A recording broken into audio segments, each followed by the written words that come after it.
Hello and welcome to our next episode in the journey of Job through Lent. We are moving very thick and fast now towards the end. You can see that I am now on the top bar of our cross. This one there is all filled in already, and so we are just heading towards Holy Week in the middle, and we are heading there very quickly. And we are coming towards the end of the week as well, and we are moving, well, lots of endings, I think, really, because Bildad spoke the other day on the chapter 25, and then Job replied to Bildad. That was the last time those three comforters will be comforting Job. Not that they've given him much comfort at all in those first 26 chapters. But now Job continues to speak, and Job speaks out of his heart and the depths of his sorrow. And we're in chapter 27. I do find it absolutely compelling, Job's words, because they are so recognizable and understandable. So as we continue our journey through Lent, let's go through chapter 27 today and see what Job has to say as he speaks out from his position of just depression and being in this desperate place. Let's find out what he has to say as he speaks now. We're using the contemporary English version, and we're in Job chapter 27 today. Job said, "I am desperate because God all-powerful refuses to do what is right.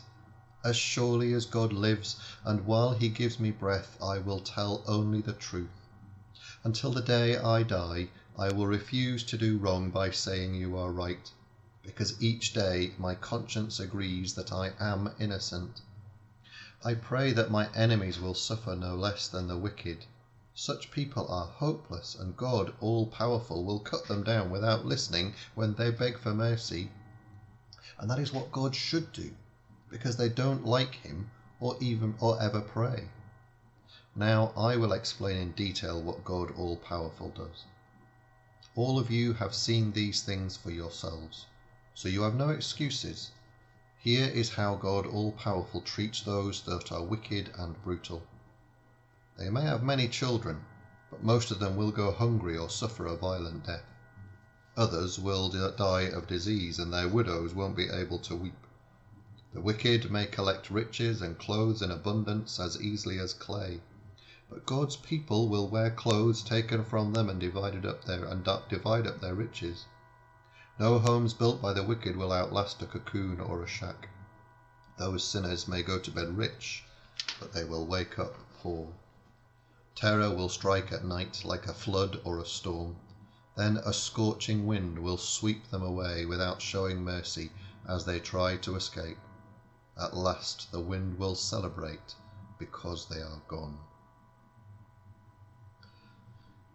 Really is out of his depression, isn't it, that Job speaks, and just trying to find some solace in himself. In some ways, really, he's not saying a great deal different from what his comforters said, but it just sounds so different coming out of Job's mouth.